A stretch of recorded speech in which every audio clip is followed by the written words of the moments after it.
말씀을 연구하기 좋아하시는 여러분 안녕하십니까? 우리가 사도행전을 연구한 지 어제 같은데 벌써 13번째 시간이 되었습니다. 오늘은 제13과를 공부하겠습니다. 로마로 가는 여정. 우리 연구 범위는 사도행전의 제일 마지막 두 장, 27장과 28장이죠. 우리 기억절은 하나님께서 풍랑 중에 있는 바울에게 하신 말씀인데요. 바울아, 두려워하지 말라. 네가 가이사 앞에 서야 하겠고 또 하나님께서 너와 함께 항해하는 자를 다 내게 주셨다. 그렇게 말씀을 하신 구절입니다.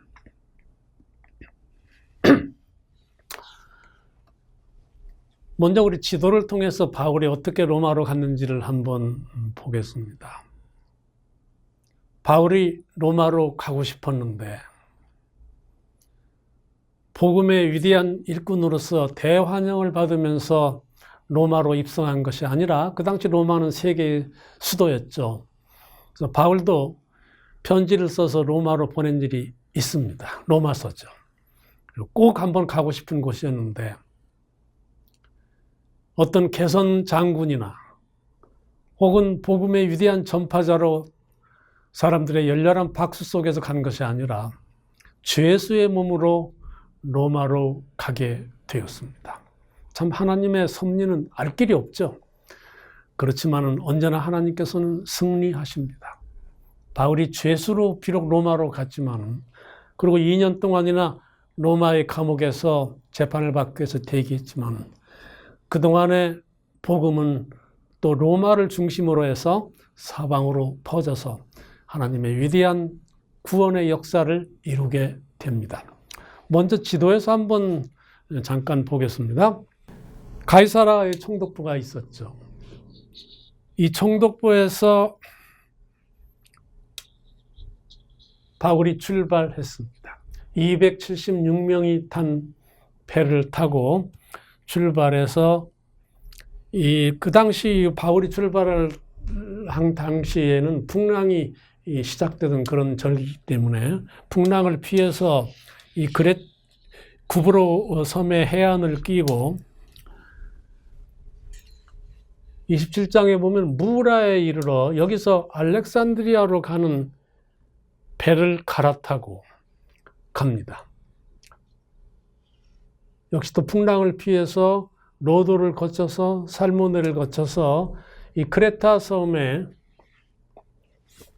미양에 정박하게 됩니다. 여기까지 겨우 간신히 왔는데 여기서 겨울을 이제 더 이상 갈 수 없어요.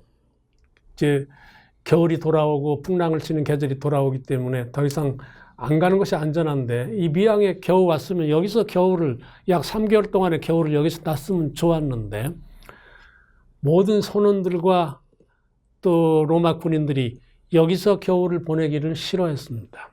미양은 아주 작은 항구이기 때문에 여기 뭐 향락시설이 없어요. 술집도 별로 없고. 그래서 이런 삭막한 곳에서 겨울을 지내기 싫어하고 조금 큰 항구인 베닉스로 가기를 원했습니다. 그래서 바울의 말을 듣지 않고 베닉스로 출발했다가 이 섬에서 불어오는 유라굴로라는 큰 광풍을 만나가지고 떠내려갔습니다. 그래서 가우다 섬으로 해서 14일 동안이나 정신없이 풍랑에 밀려가다가 마침내 멜리데 섬에 도착합니다. 이 멜리데 섬에서 석 달을 머문 다음에 다시 알렉산드리아 배를 타고 수라구사에서 3일을 머물고 레기온에 가서 또 하루를 머문 다음에 드디어 로마로 가게 됩니다. 아피오 광장 3관을 거쳐서 로마로 가게 되죠. 이것이 이제 바울이 로마까지 가는 여정입니다. 우리 자세히 한번 첫째 날부터 공부를 시작해 보겠습니다.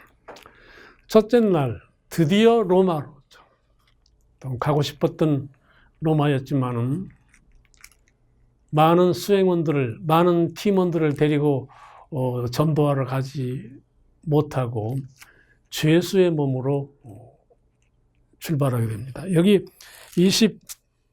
7장에 보면 우리가 배를 타고 이탈리아로 가기로 작정되며 그런데 여기서 우리가 누구일까요?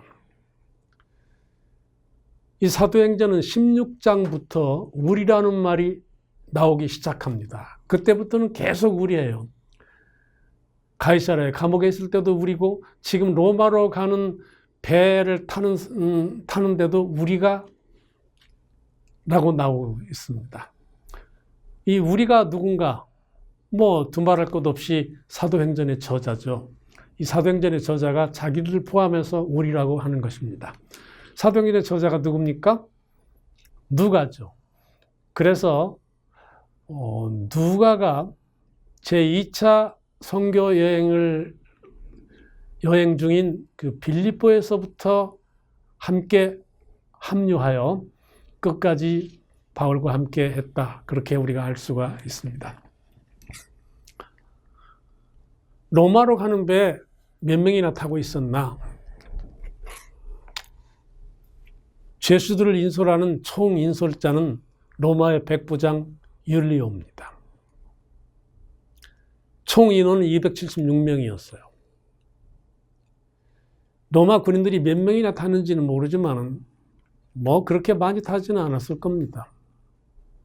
거기다가 선원도 뭐 그렇게 많지 않았을 거고 이 중에서 상당수는 아마 황제에게 호소한 로마 시민 죄수들이었을 가능성이 많죠. 그렇게 생각하면 로마 시민의 인권을 아주 중요하게 생각했다고 할 수가 있습니다.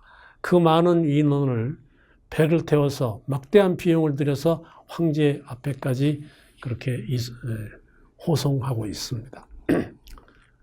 바울과 동행한 사람은 누구냐면 누가와 아리스다고가 그 이름에 나오고 있습니다. 로마 군인들과 선원들이 겨우 도착한 미양을 떠나 베닉스로 가려고 하는 이유는 무엇이었나? 우리가 이미 공부했습니다. 미양은 이 크레타 섬에서 아주 작은 향락시설이 거의 없는 그런 작은 항구입니다. 여기서 3개월 동안이나 지루하게 보낸다는 것은 로마 군인들하고 선원들한테는 전혀 참 마음에 들지 않는 일이죠. 제가 미양에 가봤을 때도 역시 미양은 큰 배가 정착하거나 혹은 많은 인원이 머물 만한 곳은 못 뛰었습니다. 지금도 아주 작은 항구고 미양에 가면 바울 기념교회가 이렇게 언덕 위에 하나 서 있습니다. 그래서 미양을 떠나서 베닉스라는 좀 큰 향락시설이 많은 항구로 가려고 하다가 유라굴루라는 큰 그 광풍을 만나서 지중해 바다로 떠밀려 내려갑니다. 그 자세한 파선의 과정을 좀 여기서 보죠. 이때 미양을 출발할 때 바울이 율리오에게 경고를 했습니다. 지금 이 미양을 떠나면 여기서 겨울을 나는 것이 좋지 이곳을 떠나면 배 화물이나 혹은 인원들에게도 큰 피해가 있을 것이다. 그렇게 경고를 했지만은 율리오가 듣지 않았습니다. 오히려 선주와 선원들의 말을 들었죠. 그래서 풍랑을 만나서 떠내려 가다가 사흘째 되는 날에 너무나 그 풍랑이 심하기 때문에 파손할 염려가 많아서 배에 있는 모든 무거운 기구들을 다 바다에다 버렸습니다. 여러 날 동안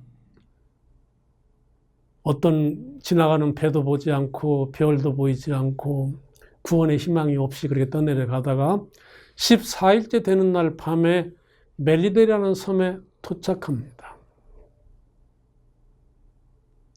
그래서 앞에 육지가 보이자 이제 닻을 내리고 그 다음에 헤엄쳐서 그 섬에 가기로 했는데 로마 군인들은 죄수들이 이 틈을 틈타서 도망칠까 두려워서 일단 죄수들은 다 죽이자고 했지만 율리오가 그걸 반대했습니다.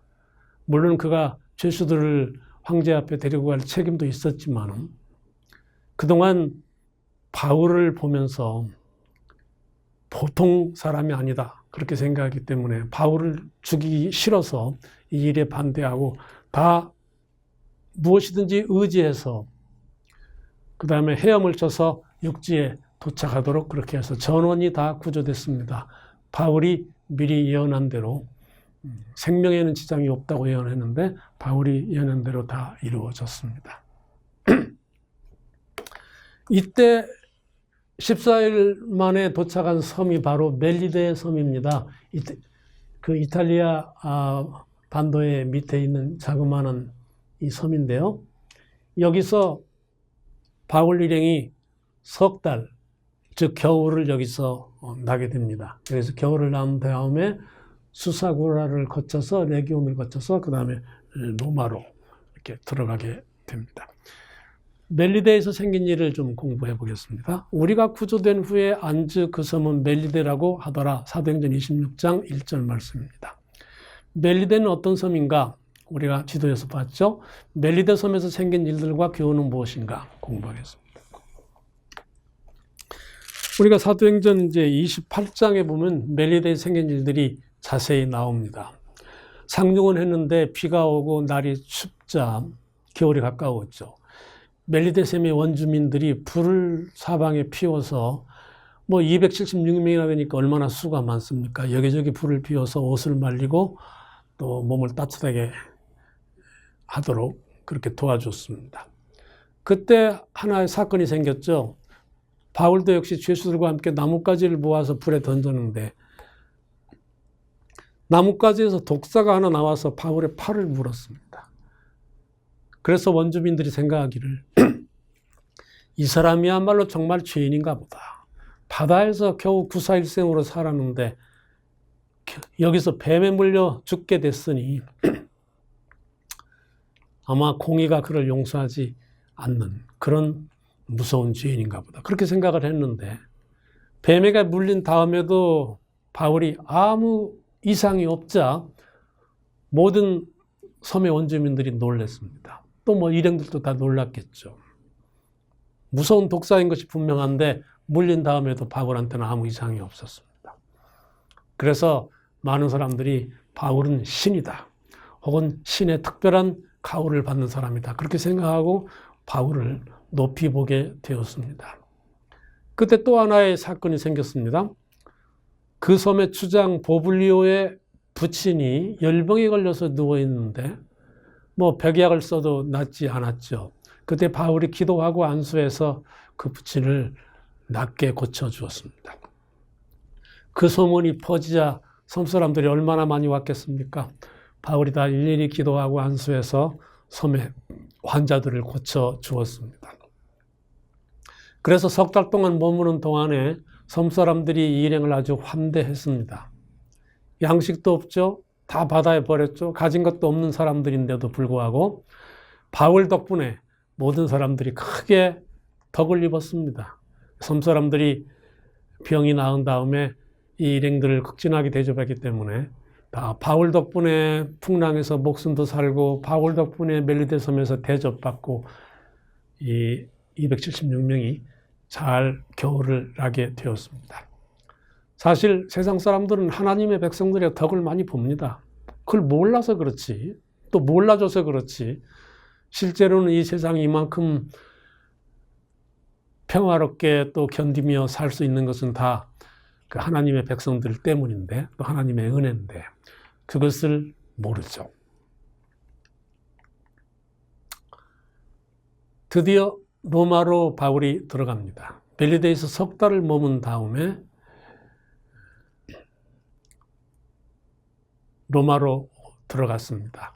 그 모든 과정 동안에 그 인솔자 율리오는 바울을 아주 후대하고 로마에 가서도 바울을 인계하면서 아주 잘 말해가지고 바울이 로마에서 심한 그런 대접을 받지 않고 비교적 자유롭게 복음을 전파하면서, 물론 재판을 받기 전까지니까 미결수죠. 그렇기 때문에 약간의 자유가 있어서 그 자유를 잘 사용해서 로마에서도 열심히 복음을 전파했습니다. 우리 멜리데 섬을 떠나서 수라구사에서 3일을 지내고 레기온을 거쳐서 아피오 광장을 거쳐서 삼관을 거쳐서 이때 그 로마의 성도들이 여기까지 바울을 마중 나왔어요. 다 아마 부둥켜 안고 울었을 것입니다. 죄수의 모습으로 온 바울을 보고 다들 울었을 겁니다. 그리고 로마에 가서 바울은 2년 동안이나 네로 황제를 만나서 마지막 재판을 받는 것을 기다리게 됩니다. 그동안은 비교적 약간의 자유가 허락되었기 때문에 만나는 사람들을 다 만날 수 있었고 또 복음을 전파할 수 있었습니다.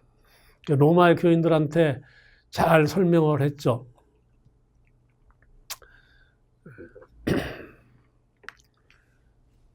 내가 여기 잡혀온 곳은 어떤 범죄에서 잡혀온 곳이 아니다. 복음을 전파하다가 유대인들의 폭동에 휘말려서 이렇게 감옥에 2년 동안 가이사라에 있었고 더 이상 가이사라에 더 희망이 없기 때문에 할 수 없이 황제에게 호소해서 로마의 죄수의 몸으로라도 와서 복음을 전파하고 싶어서 황제에게 호소한 것이다. 내가 뭐 조국과 민족을 버리고 황제한테 특별히 할 말이 있어서 그렇게 온 것은 아니다. 그렇게 이제 성도들에게, 로마의 성도들에게 잘 설명을 하고 그 다음에 열심히 복음을 전파하기 시작했습니다. 그래서 죄수의 몸으로 왔지만 오히려 세계의 수도에서 복음을 전파할 좋은 기회가 바울에게 생겼고 그래서 가이사의 집 사람들도 여럿이 복음을 받아들였다. 그렇게 기록이 될 만큼 그 로마의 중심부에 복음이 전파되었습니다. 바울은 로마에 있을 때 4개의 편지를 썼습니다. 뭐 조금 자유가 있긴 했었지만은 역시 감옥이기 때문에 그것을 옥중서신이라고 합니다. 로마에서 4개의 편지는 우리가 잘 아는 바와 같이 빌립보서, 또 뭡니까? 골로새서, 또 빌레몬서, 에베소서, 그렇게 4권의 편지를 로마에서 써서 각 교회로 보냈습니다. 골로새서를 제일 먼저 썼겠죠. 골로새 그리스도론의 문제가 생겨서 골로새의 장로가 로마까지 찾아와서 바울에게 해결할 것을 도와줄 것을 요청했습니다. 그래서 그리스도론에 대해서 쓴 편지가 골로새입니다. 이 골로새로 편지를 보내는 김에 두기고란 사람에게 편지를 보내는 김에 가는 길에 있는 예배소에도 편지를 써서 보냈습니다. 아시아의 어머니 교회이기 때문에. 그래서 예배소에는 교회론입니다. 교회가 그리스도의 몸이며 교회가 어떤 존재인가를 써서 보낸 것이 바로 예배소서죠. 그 다음에 골로새 편지를 보내면서 일을 하나 더 처리했습니다. 마침 골로새 교회 장로, 빌레몬 장로, 에게서부터 그 집에서부터 도망친 오네시모라는 종이 로마까지 도망쳐와서 그리스도교를 받아들이고 회심해서 바울을 수종 들고 있었는데 이 오네시모를 빌레몬한테 보내서 용서받게 했습니다. 그 일을 위해서 빌레몬 장로한테 쓰는 빌레몬서를 써서 보냈죠. 그 당시 도망친 종은 붙잡히면 십자가형입니다. 잡히면 십자가에 죽어야 할 죄인을 용서해달라고 간절히 비는 바울의 편지는 마치 그리스도께서 우리를 위해서 애원하시는 것과 같은 그런 감동스러운 내용이기 때문에 신약성경에 들어와 있습니다. 그렇게 세계는 두기고와 오네시모가 둘이 같이 전달을 했습니다. 그 다음에 빌립보에 보낸 편지는 아마 제일 나중에 썼을 건데 빌립보에서 온 장로를 돌려보내면서 그 장로편에 빌립보 교회 자기를 사랑해서 그동안 모든 선교 비용을 대고 감옥에 옥바라지를 한 빌립보 교회에 너무나 감사해서 감사 편지를 보낸 것이 바로 빌립보서입니다. 이렇게 로마의 감옥에 있으면서 4개의 옥중서신을 쓰게 됩니다. 2년 후에 네로는 바로에게 어떤 판결을 내렸으며 석방 후 바울은 어디로 갔는가? 그러니까 61년 봄에 로마에 도착해서 2년 동안 감옥에 있은 다음에 드디어 바울 차례가 와서 전 세계에서 황제에게 호소한 로마 시민이 다 모였으니 얼마나 많겠습니까? 차례를 기다리는데 2년이나 걸렸죠. 네로 앞에 섰지만은 네로가 베스도 총독이 쓴 기소문을 자세히 읽어보고 또 바울을 신문했지만 어떤 죄도 발견하지를 못해서 그를 무죄 석방했습니다. 네로가 아주 불의한 사람인데 이 불의한 네로조차도 바울에게서 어떤 죄를 발견하지를 못했습니다. 석방된 바울은 AD 63년에 즉시 로마를 떠났습니다. 바울이 로마를 떠나지 않았더라면 1년 후 AD 64년에 네로가 로마 시내에 불을 지르고 그리스도인을 대대적으로 핍박할 때 아마 바울이 일찍 잡혀서 순교했을 겁니다. 그러나 바울이 즉시 로마를 떠났기 때문에 바울은 4년 동안이나 그동안 다녔던 여러 교회를 다시 돌아보면서 열심히 복음을 전파할 수가 있었습니다. 그러다가 네로의 포악성이 극도에 달하고 로마의 그리스도인에게 가하는 핍박이 아주 제일 심해질 무렵 AD 67년에 네로는 이 모든 그리스도인들이 존경하고 또 지도를 받고 싶어하는 바울과 베드로를 잡아서 죽일 필요를 느껴서 베드로를 순교시키고 바울을 소아시아의 어느 곳에서 납치해서 로마로 압송해서 그를 죽입니다. 베드로는 로마 시민이 아니기 때문에 십자가에 달았지만 바울은 로마 시민이기 때문에 십자가에 달 수가 없어요. 그래서 그는 참수형에 처했습니다. AD 67년 어느 날 바울은 순교의 장소에 나왔습니다. 그는 아마 스데반 생각을 했을 겁니다. 스데반과 똑같이 그도 역시 하늘을 바라보았습니다. 그는 순교의 장소에 서서 자기 머리 위에 떨어질 칼이나 자기 피가 쏟아질 땅을 보지 않고 그 다음에 주변에 늘어선 사람들의 얼굴도 보지 않고 조용히 하늘을 우러러 하나님의 영원하신 보좌와 예수 그리스도를 믿음의 눈으로 바라보았을 것입니다. 그 순간 그에게서 세상의 모든 고통과 모든 악과 모든 추악함은 사라지고 하늘의 영광과 평화가 그의 마음에 깃들었을 것입니다. 바울의 죽음은, 바울의 순교는 한 사람의 죽음으로 끝나지 않고 그의 순교의 피는 마침내 복음을 전 세계로 확산시켜서 오늘날처럼 그리스도교가 모든 나라에서 주님의 사랑을 전하도록 그렇게 만들었습니다. 우리 사랑하시는 여러분, 우리도 오늘날 어느 날 순교의 자리에 설 때 우리 스데반이나 바울처럼 이 세상을 보지 않고 우리를 미워하는 사람도 보지 않고 박해하는 사람도 보지 않고 하늘을 우러러 영원한 창조주 하나님과 예수 그리스도를 바라보고 그분이 우리를 구원하실 그 아름다운 마지막 날을 간절히 고대하는 마음으로 그렇게 순교의 자리에 나가는 저와 여러분 되시기를 간절히 바랍니다.